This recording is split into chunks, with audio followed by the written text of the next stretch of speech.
Good morning, and welcome to the live series Straight Off the Bat.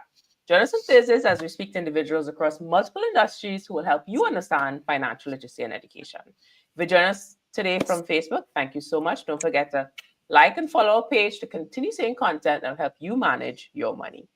I'm your host, Pauline Joseph, and today we're discussing unmasking investment scams in Trinidad and Tobago. Our guests today are Kester. He is the Chief Executive Officer of the Trinidad and Tobago Securities Exchange Commission, as well as Jaime Thomas. She's the Senior Financial Research Officer, Market Regulations and Surveillance at the Trinidad and Tobago Securities Exchange Commission. So we're going to welcome them in today, making sure that they're all mic'd up and the audio is great. How are you? Good morning. I'm fine. Thank you for having us. Yes, and want to make sure Kester is also very we can hear him. How are you? I am very good. Good morning, everyone. Morning. Okay, great. So let's get straight into it because most people think 60 minutes is a long time, but when we get into this very topical conversation, we realize that we will go very, very fast. So, we are all connected. You just have to look around and you see everybody's like literally hunched over. I feel like from an evolution perspective, we're all going to have like these hunchbacks. So we're connected, and this idea of new things and new problems that are happening, I think it's just something that has already existed, but we have new tools, obviously. So when it comes to this conversation around fraud and scams, like what is the most common type in Trinidad and Tobago? All right. So the most common type of investment fraud we encounter involves scams characterized as prohibited schemes, such as pyramid or Ponzi style operation. Recently, there have been a noticeable surge in social media scams, that is, fraudulent schemes promoted on social platforms, and unregistered investment opportunities that specifically target unsuspecting investors in the public. So that's. And So it's you wanted to add to that, Kester? yes, sure. Let me just follow on. I mean, these are some of the prevalent ones that has gotten the TTSEC's attention. But beyond those, there are a wide range of scams that continue to emerge in Trinidad and Tobago. If I may make a reference to FIUTT, that's the Financial Intelligence Unit of Trinidad and Tobago. They would often provide on their website alerts of various types of scams existing within Trinidad and Tobago. So just for listening public, please feel free to log on to FIUTT website and you'll see a wide range of scams of all types, of all nature. And as the conversation go along, we probably will be able to touch on some more specific ones. But as Jaime alluded to, the ones that are most prevalent from the TTSEC's perspective would be the ones that she alluded to earlier. Okay.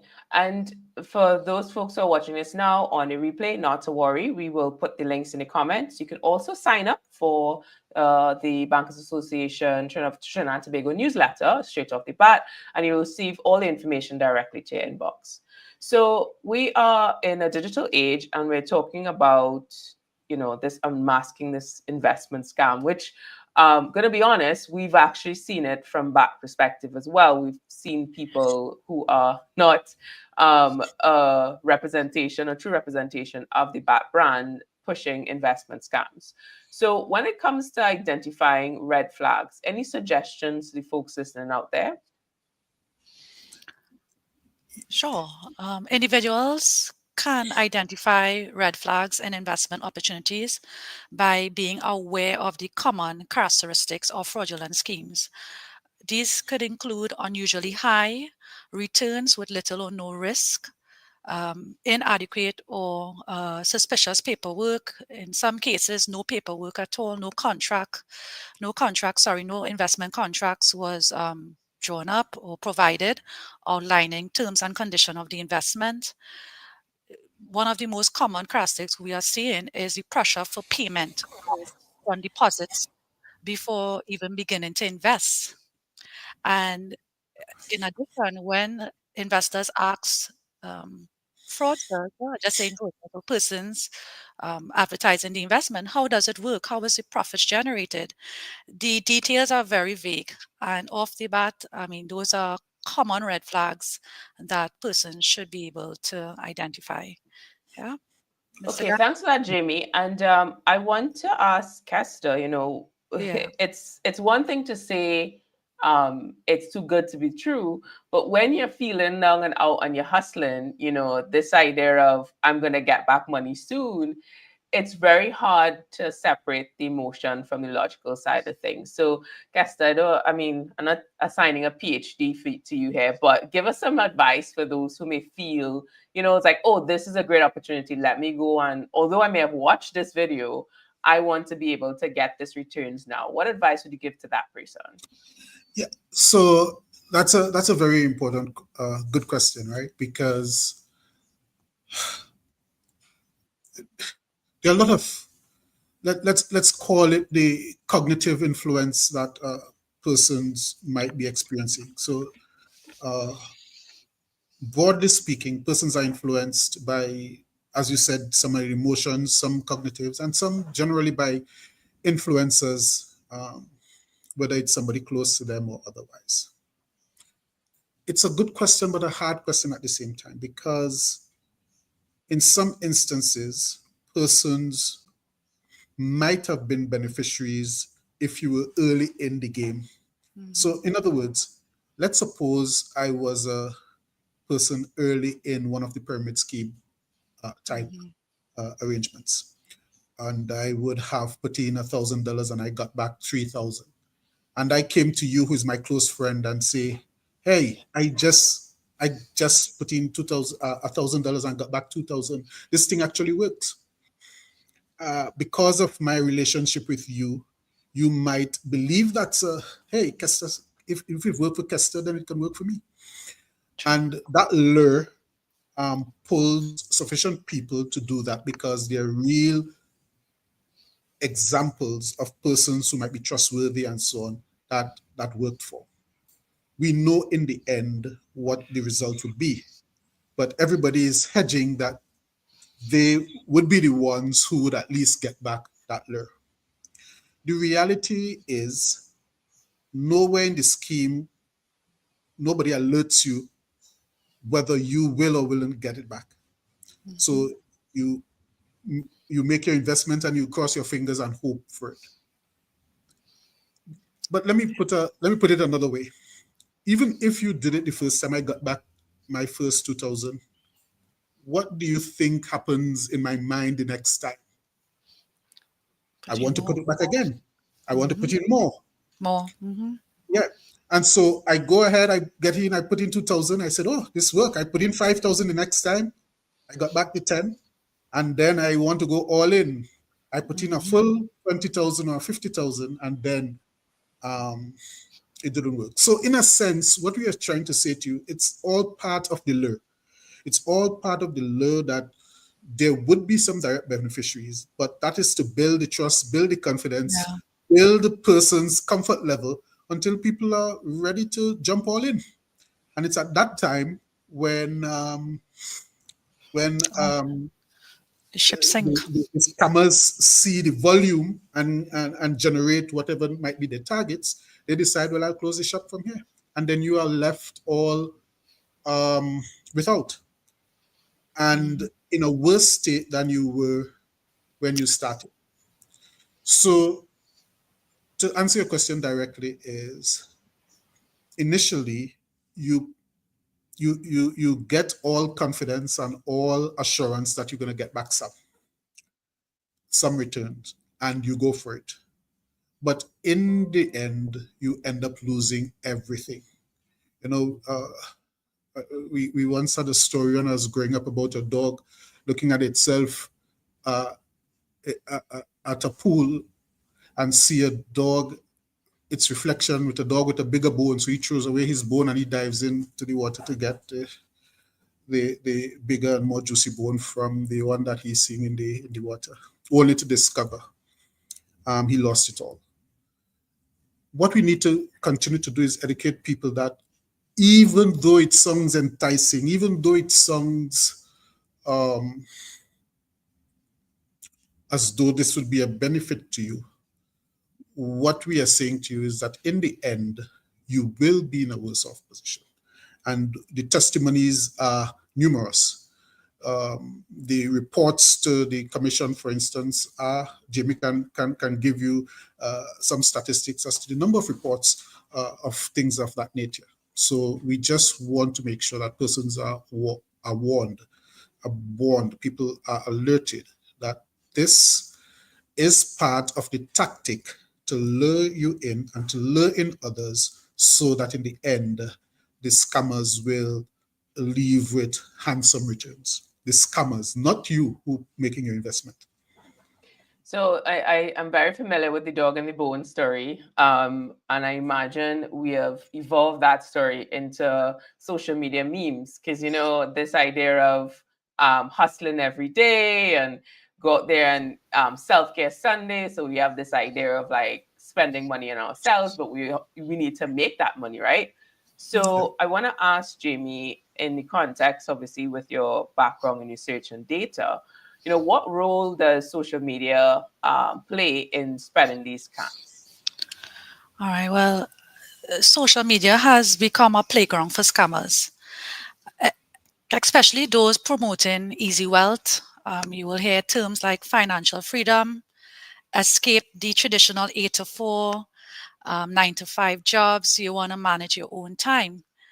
Social media plays a role in spreading scams for many reasons. I could give you the top 3. One, these scammers hide behind the fake names and profiles. It's very easy for a scammer to create a name, even take a legitimate established institution and create a whole profile with them, just to defraud or deceive victims. Because social media platforms, you know, you have that you have the ability to create fake names and profiles. It makes it difficult for victims to trace them. Also, what we are noticing is that scammers are often using fake reviews and testimonials, even within the Telegram groups. They have persons set up to give the other members in the group, you know, the assurance that this scheme works. You know, you will get a return, and that create the illusion of legitimacy and convincing individuals to invest. So, social media right now, as I mentioned earlier, we are seeing a surge in social media scams. And it's for these 2 reasons, as well as, even up to yesterday, the use of AI, the use of technology to produce official looking documents, even websites, even pages. Yesterday, I saw an alert of a bank online page being, I mean, I thought it was real until I realized, no, it was replicated. So because of these combinations of factors in terms of the misleading content, advanced technology, the fact that there are the namelessness in the background, social media has become this powerful tool that scammers are using to target and defraud unsuspecting individuals. And I could even go as far as saying even target companies, you know. So but that's another thing. But for now, those are the role that social media plays in these scams. But if I may just add to something that Jaime is saying, because social media of itself is not necessarily a bad thing, right? I just want to make it clear. It's a good, as Jaime indicated, a good, powerful tool for communication, sharing, that facilitates a wide-reaching audience and so on, even cross-border, right? Because of the benefits and the ease of social media and advanced technology would allow, scammers themselves leverage that to undertake their divisive schemes. And so my only point really is that it's social media by itself. I'm not making a claim that it's good or bad. All I'm saying, it's just there, independent, doing what it does. Tool, powerful tool poor communication. But these scammers utilize these tools, as Jaime eloquently described, for untoward purposes. And thanks to that, because I mean, I built a business on social media, so it's not all bad, but it's definitely a visual representation of human behavior, right? So we're all on it. So if that's the easiest way to scam someone, that's where it'll be. And it's quite interesting because Jamie mentioned earlier about education, and I think that's so important. On the other side of things, where we'll go on a break, but when we come back, we want to have a conversation around the legitimacy of investment opportunities, because I'm going to be honest, my parents didn't teach me about these things. So we're hoping that Kester and Jaime will fill in those gaps for all of us out there. We'll be right back.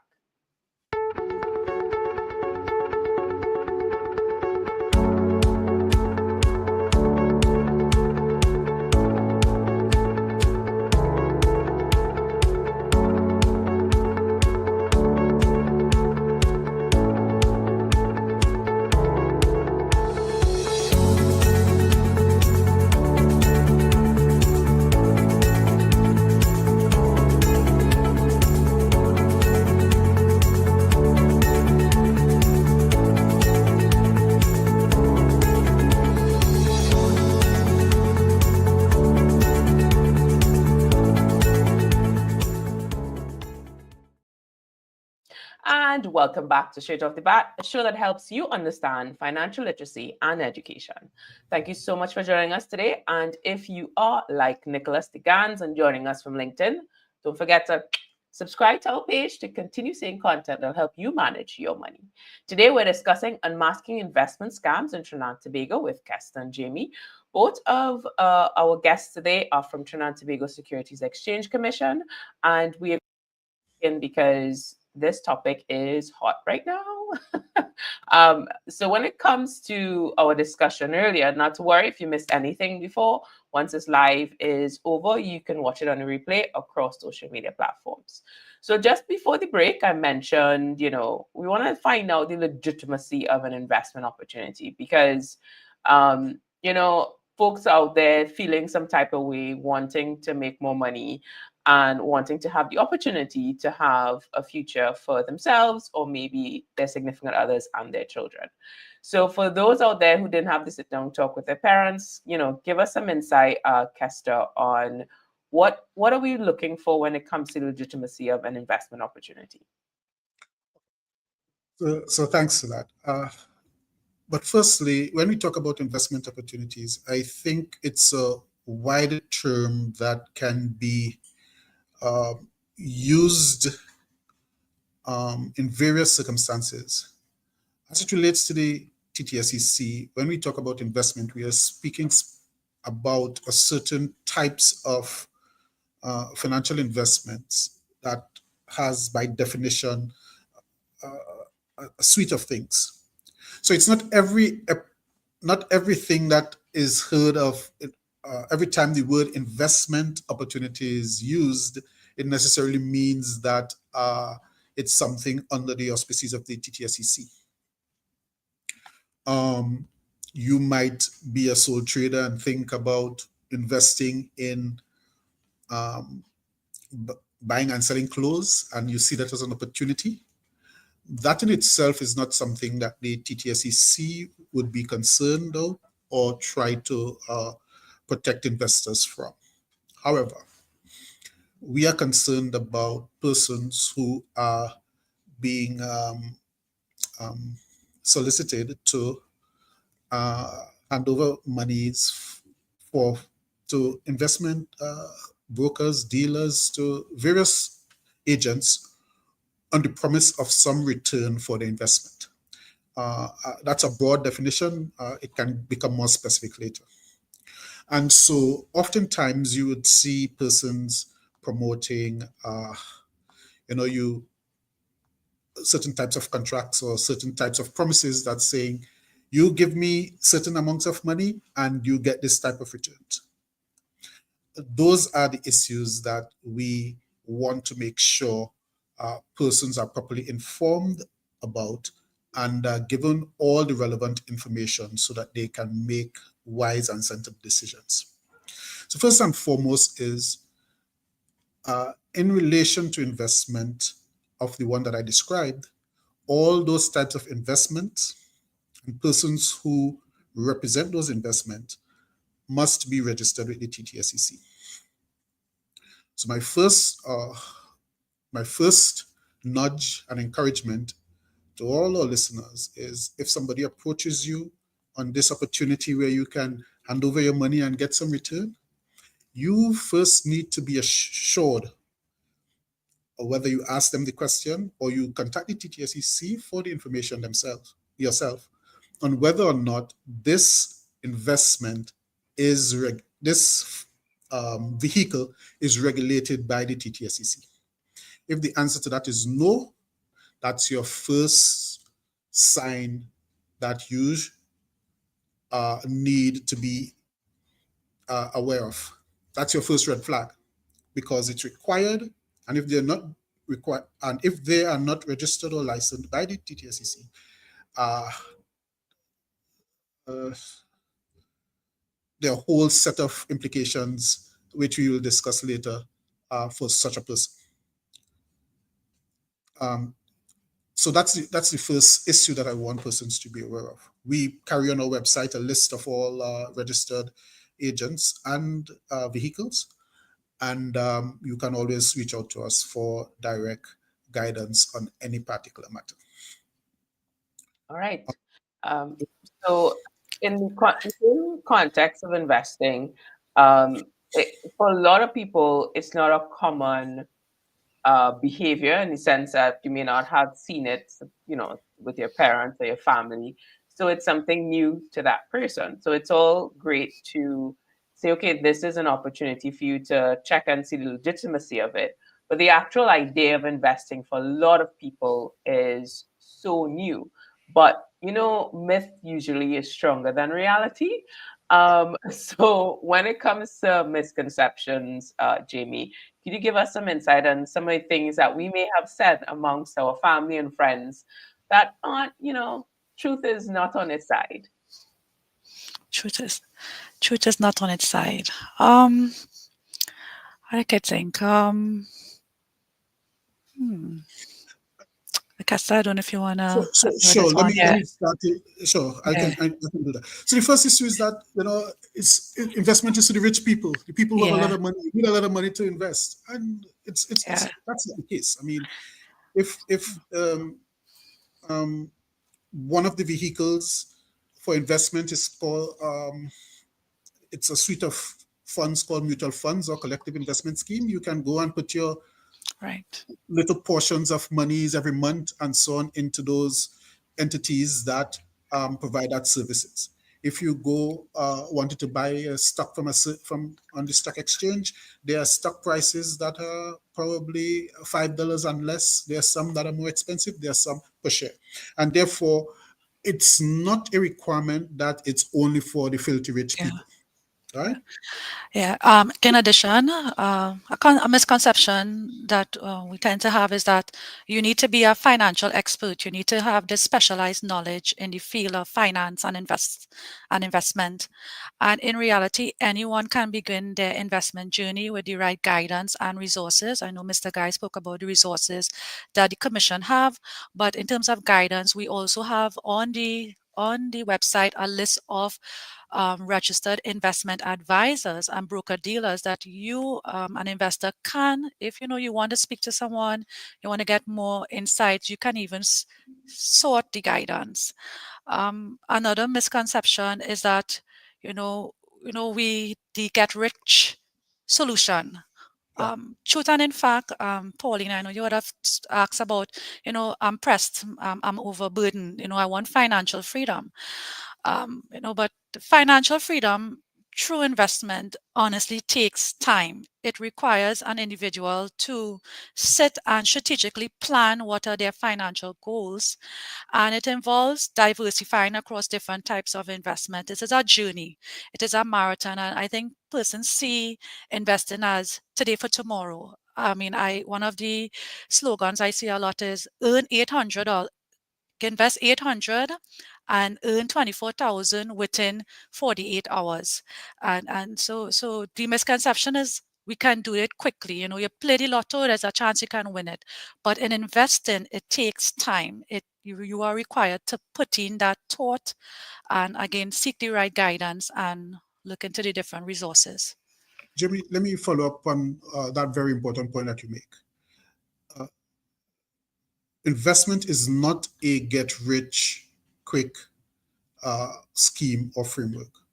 So anything that promotes getting high returns and quick riches and riches in a short space of time is, according to your previous question, a red flag as well.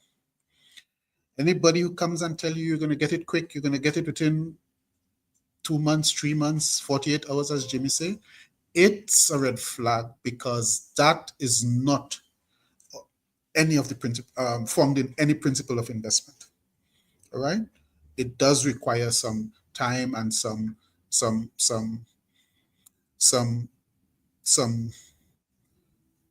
diligence. That's the right word. I would want to say, just to follow on this current question about other misconception.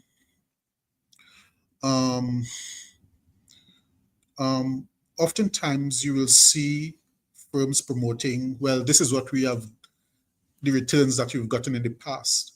And so while the returns in the past, persons use some sophisticated models to kind of predict what the expectations for are likely to be in the future, it's not guaranteed, right? So investments, the idea of investments is to earn some future benefit, but investments come with risks.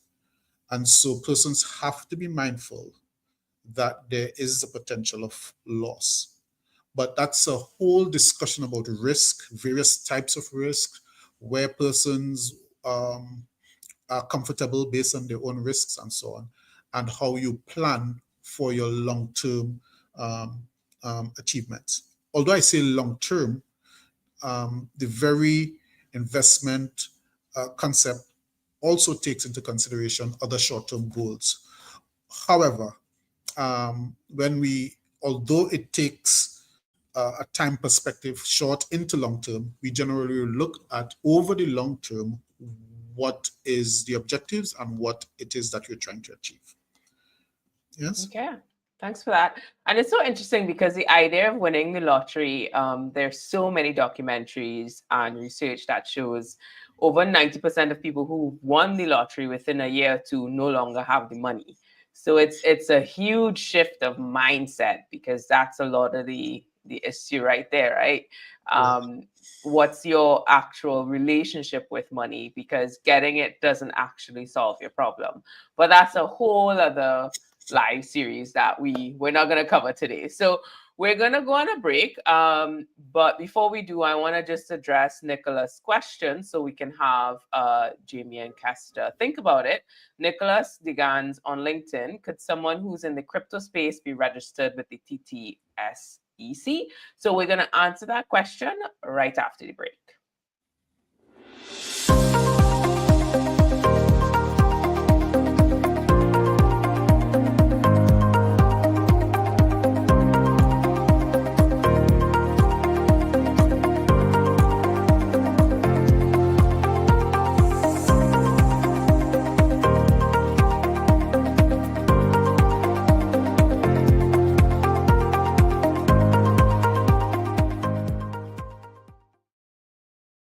And welcome back to Straight Off the Bat, a show that helps you understand financial literacy and education. Thank you so much for joining us today. And if you're doing so from YouTube, don't forget to subscribe to our page to continue seeing content that'll help you manage your money. Today, we're discussing unmasking investment scams in Trinidad and Tobago with Kester and Jaime. They are both representing the Trinidad and Tobago Securities Exchange Commission, affectionately known as TTSEC. So we're going to bring them in. And just before the break, we have a question from Nicholas Digans. I'm going to ask again: could someone who's in the crypto space be registered with the TTSEC? So who wants to take that question? So let me jump in there. Thanks, Nicholas, for the question. So at this current point in time, the whole notion of crypto and, broadly speaking, financial technologies haven't yet been incorporated within our regulatory and legislative schemes, framework, sorry. So the short answer to you is not if your dealings is strictly crypto, not at this time. At the same, however, we are looking at the broad spectrum of virtual asset service providers, and the entire spectrum of entire spectrum of fintech, financial technologies, and the solutions that have been evolving over the last few years. And um, while there has been research undertaken and considerations as to how these matters should be treated with, we are not yet at the stage where we can clearly articulate whether or not those things would be regulated. Notwithstanding, the short answer to your question is no, but hopefully soon we will be able to give you a more specific and direct answers to the entire fintech and virtual assets in the next few months, because we are currently undertaking work to come up with a determination for those things. Alrighty. Okay. So I hope that answers your question, Nicholas. So we're going to shift the conversation to folks who may have been watching this, and just for everyone out there to know, this is not something that's specific to Trinidad and Tobago. This is just, the reality of what it means to be a human. Most recently, there's been a Ponzi scheme in Barbados. I first heard of it because a friend messaged me. She's like, "What do you think about this?" And the idea was people would pay, I think it was about 300-400 US, and all they had to do all day was sit down and click on social media accounts. So it's almost like a like farm where it's over inflated the engagement on social media, but it eventually crashed. So obviously there's a lot of shame involved, like a lot, because people are like, how could I fall for this? I put all my money in this. So I want some advice from you guys as to what people should do once they've realized that they've been a victim of investment fraud. So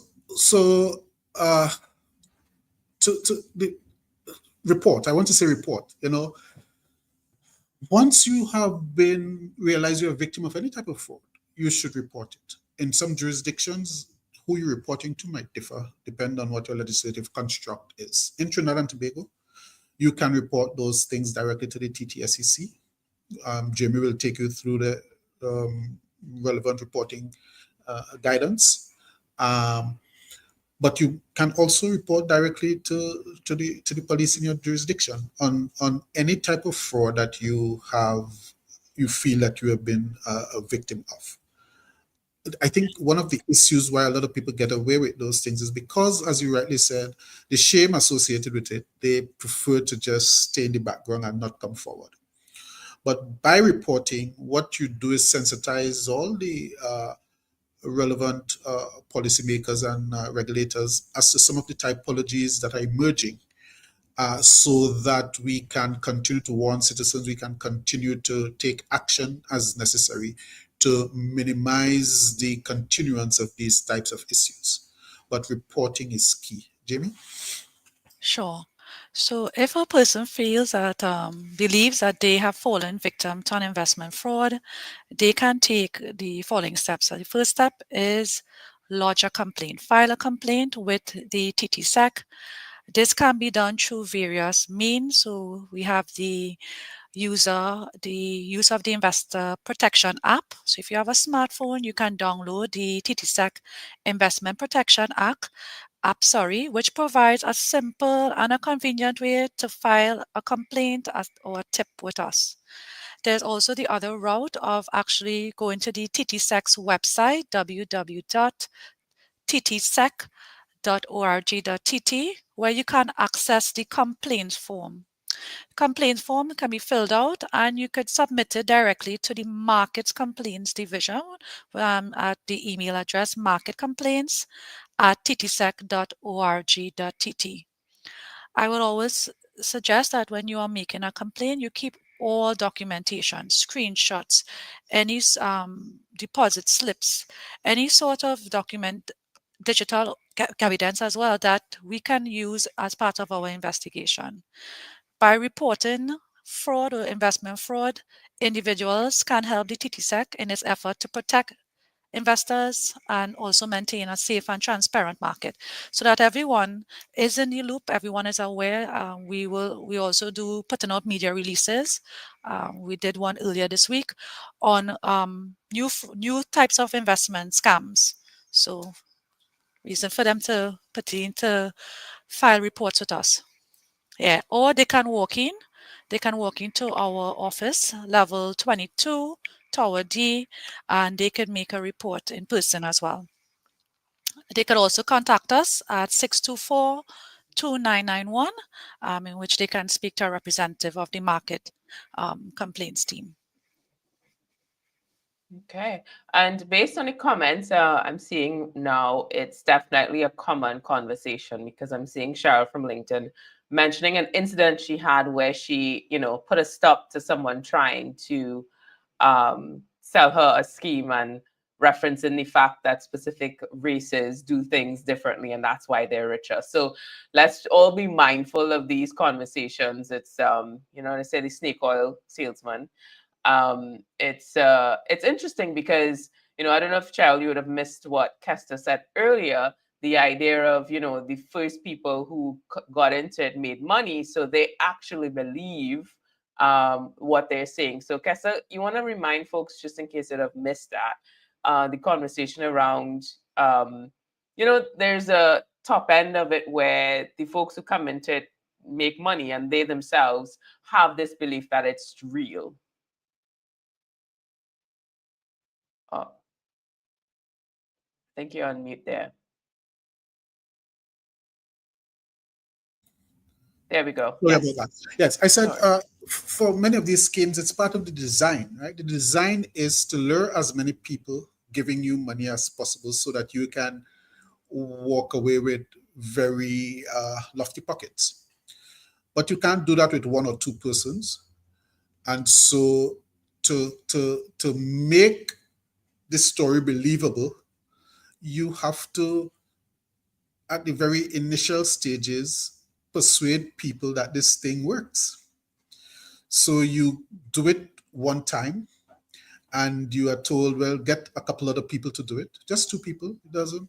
And so you do it, you get back some returns. You tell somebody, you can say, and most times, because of your relationship with those persons will believe you. You could imagine if I say to somebody, this thing works, that somebody who have respect for me and somebody who is close to me, and they say, oh, if Kester say it works, it works.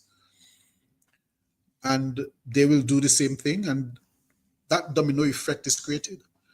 And there comes a point in time when that scammer has whatever he considers his target amount of returns he wanted to get or amount of money he wanted to get, and then he just closes his shop. There's a little cartoon on one of the social media platforms that describe something like that. Say, you put in a little thing, you get back some. The guy put in a little more, he got back some more, and he decided, what, this thing really works. He put in everything. He went and borrowed and all from other people to put in here with the great expectation, and then the thing disappeared. That imagery is akin to what is happening in these types of schemes. Okay, thanks for that, Cheryl. And yes, I know. Thanks for joining us from the beginning, and you would have heard what he said. I just wanted to reiterate for a lot of folks who would have joined us at a later time. So we want to have a conversation around the regulatory bodies play. What type of role do they play in protecting investors? Because it's such it's a precarious position to be in because money it's one of the things that people put a lot of time and effort and energy in. So when it comes to the rules and regulations around it, how does that work for those of us who don't understand what's happening under the hood? Yeah, so again, let me take that and put Jamie on the alert. So part of the role of the TTSEC is investor protection. And what it is to ensure that we create a market that is fair and transparent, free of manipulation, frauds, and all the other types of things that can erode confidence in the financial system. We try to promote that in forums like these, what we call investor education, where we talk about key issues that impact persons. We edify people, provide them with the tools, give them guidance and alerts, and so on. And then we also have a market surveillance team, for which Jaime is a part, who will follow, whether it's social media, follow everything that is happening within the confines of Trinidad and Tobago, of types of operations to determine whether or not persons are doing so legitimately. Let me call it, using the term policing the perimeter.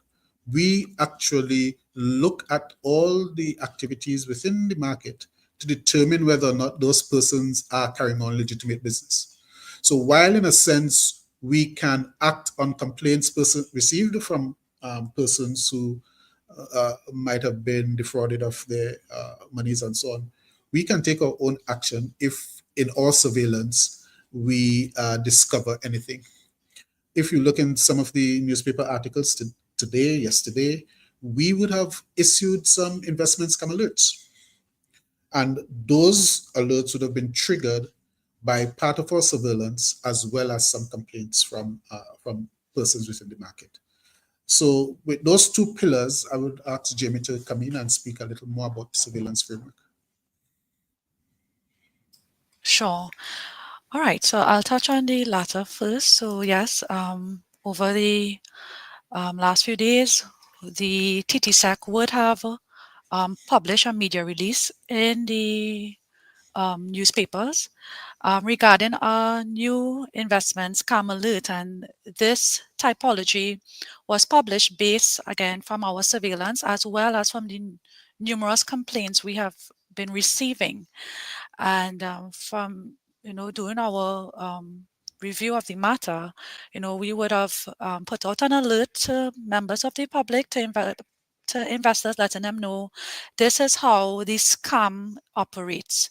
So just for information purposes, for those who are on the live, it starts off first, again, social media scam, the use of social media platforms to promote fraudulent schemes. And just as easy, it starts off with you on your mobile phone. You're on Facebook, you're on Instagram, you're scrolling through, and you see this nice little advertisement, or you see a pop-up saying, earn 800, invest 800 and you can earn 20,000 within 24 hours.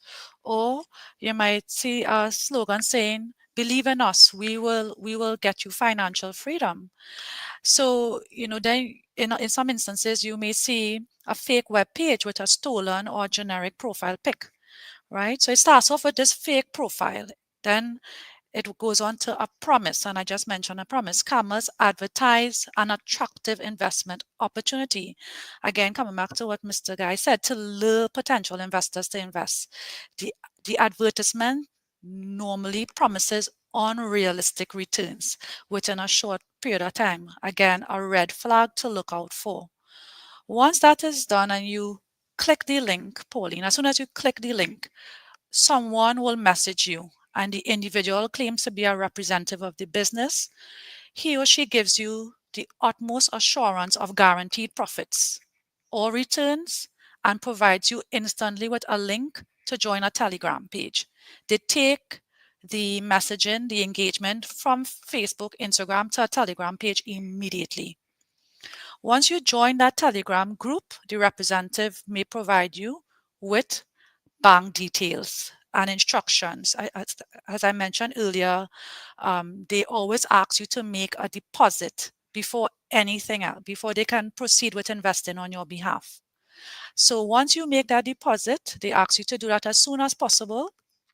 They bombard you with emails saying this is your login credential, this is your investor name. They even send you emails showing you huge balance on your investment, the platform for which they would have invested your money in. Some instances they will show you whether it be TT dollars or US dollars. Then the scam goes ahead with the person using technology. Some instances, persons would have shown us, documents, and honestly, the documents were official type documents, but honestly, they were fraud. They were not legitimate, and these scammers do this purposely to make the scam appear to come from a legitimate financial institution, right? So recently we saw our logo on a document. So I will always tell people, always verify with the name of the entity prior to the transaction. This is where it gets interesting. When you see your huge returns, normally as any investor, you would like to make a withdrawal. So you request to withdraw your funds. As soon as you do that, you are told, or you are informed, sorry, of withdrawal fees and numerous withdrawal fees. Oftentimes, if fees exceed $1,000, you would hear things like clearing fee, transaction fee, right? And that's when, again, persons, they want to get this huge balance. Some of them are sucked in and they pay the fees. And the fees continue and they continue until the investor says to himself, something is not adding up. The cost that was paid becomes even more than what you as an investor, you think you would have put out to get for that return. And then the last part of this scam is the disappearing act. This is a process where, you become suspicious, you try contacting the representative to request a refund, and the representative after making many attempts, they gradually reduce communication. Then they eventually cease. You cannot find them on Telegram no more. They block you from the WhatsApp group. Disappearing act. So this scheme the typology was published earlier this week, and is really to inform the public, be on the alert. If you are on your social media platforms and you are scrolling and you see an ad and it starts off, as I said, moving with a false promise, and then they take you straight to a Telegram group, red flags. To add to the first comment with our surveillance, yes, there's a team, I'm going to get too in depth, that looks at social media, looks at newspaper, look at the different ways in which a scammer or fraudster communicates with investors. And there are certain things that we look for. And from that, we will investigate and we will inform the public. Yeah, so those are some of the things that we do. Thank you so much for that, Jamie. We're going to go on a quick break. When we come back, we're going to answer Rahika question from YouTube, and it has to do with a listing of genuine registered investment companies in Trinidad. We mentioned it earlier, but that's okay. We'll let you know after the break. We'll be right back.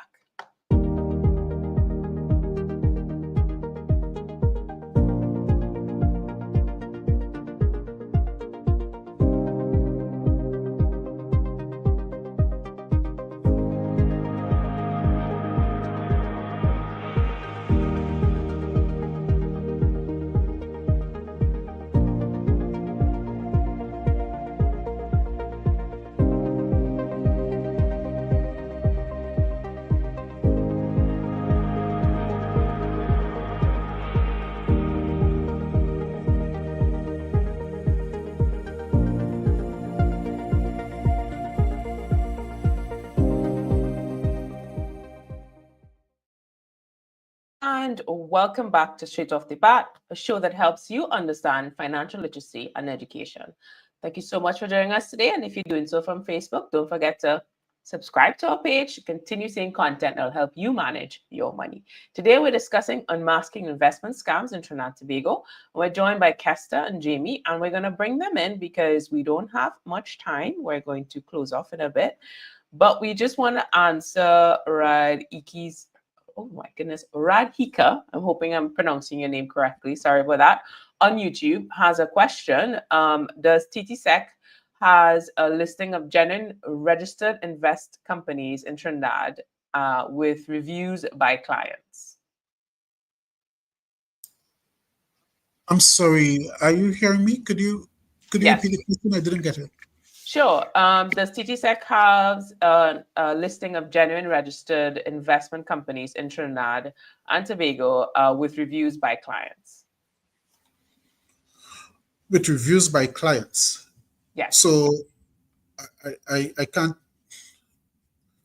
speak to the reviews by clients fully. Maybe Jaime can speak into that piece. But first, I will say the agency for registering all entities, all legitimate businesses, all legitimate companies in Trinidad and Tobago is not the TTSEC. So off the bat, there is a registration process for all companies that legitimizes a company in Trinidad and Tobago. After that, a company can conduct its own business, do what it's supposed to do. If, however, that company wants to provide or sell or offer securities as described earlier, that will be of interest to that falls under the remit of the TTSEC, that company must then also register with the TTSEC. I want to make the point that you may have a legitimate company registered here in Trinidad and think that it can do certain types of business without coming to register at the TTSEC. That's a problem. So I just want to make sure that persons are aware. It's one thing to be a legitimate business operating in Trinidad and Tobago, but in as much as you're providing the services of investment and offering investments to the public, that entity, and I mean, there's some other technicalities in there, I just giving the broad brush response here. That entity must also seek to be registered by the TTSEC and meet certain standards to be able to do that.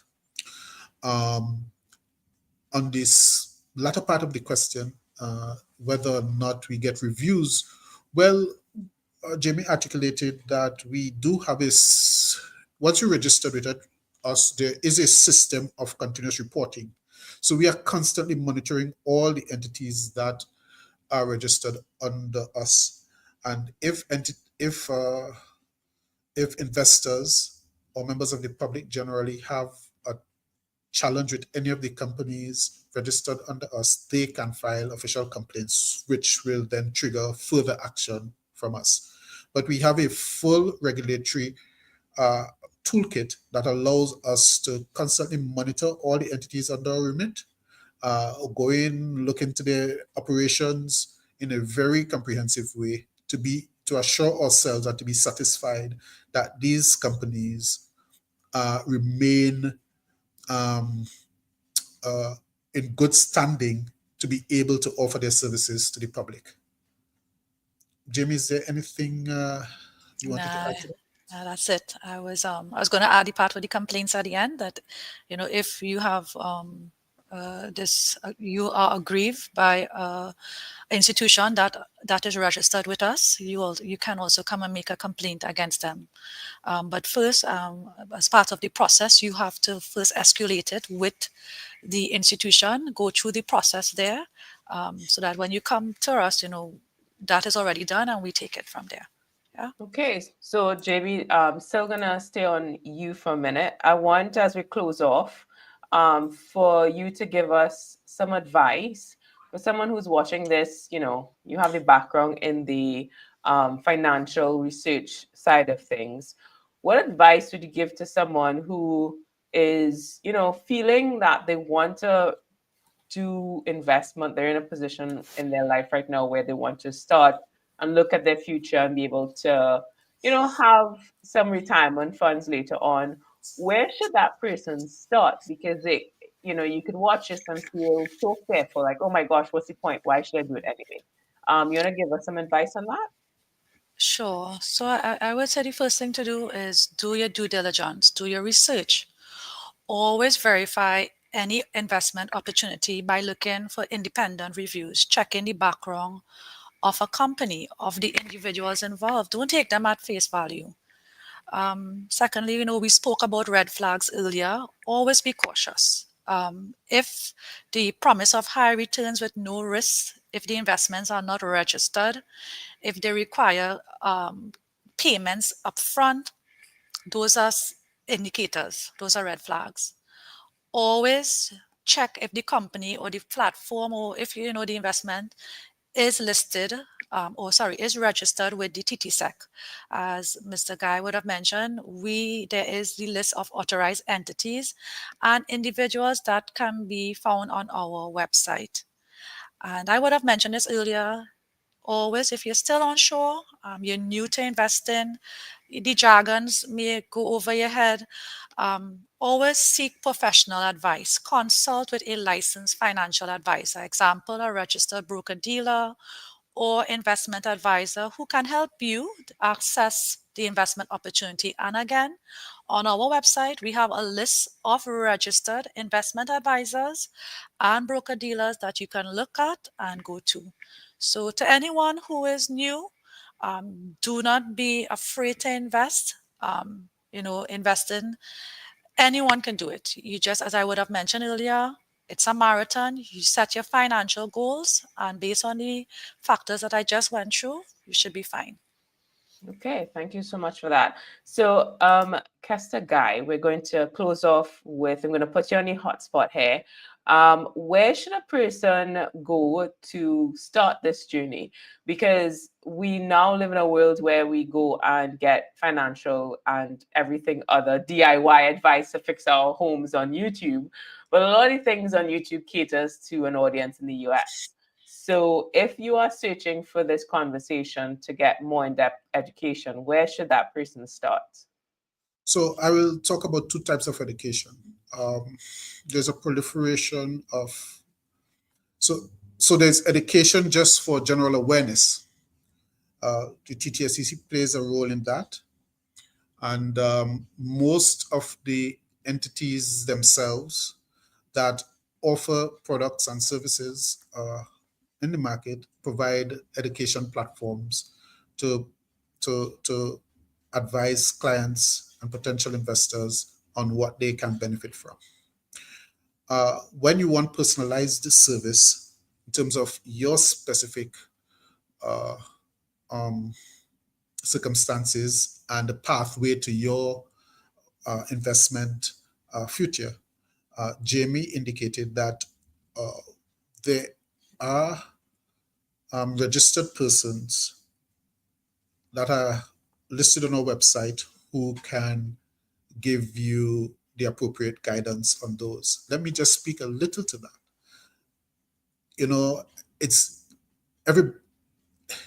Somebody can say, well, I talked to this person and I follow their advice.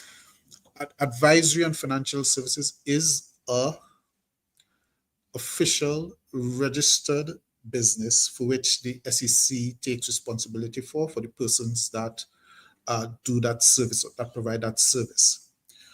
If the person that you're receiving that service from is not listed among the any of the persons approved to do that, you are running yourself at a risk that we will ask you to be cautious of. Please use the professionals that have been authenticated by the TTSEC.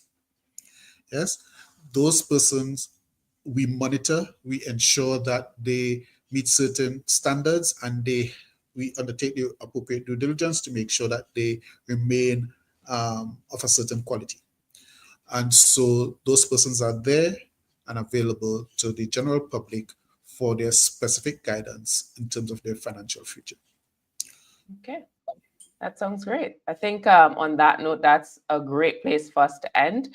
As well as, I mean, part of the answer to the question is Bankers Association, Trinidad and Tobago. You know, our social media is entirely on financial literacy and education. So you've come to the right place, people. Anyways, this is where we say au revoir. Don't forget to sign up to be notified about our next live show in the links in the comments. And also, we have currently, which is quite timely, a promotion happening right now across social media. On Facebook, don't forget you have one more day to enter our Spot the Scam, Spot the Fraud Challenge, and you can check our Facebook page for more information. And as always, don't forget to follow our pages so you don't miss a single live show. Thanks again for our guests, Kester and Jaime, for joining us today as we shared insight into unmasking investment scams in Trinidad and Tobago. Have a great one, everybody. Bye.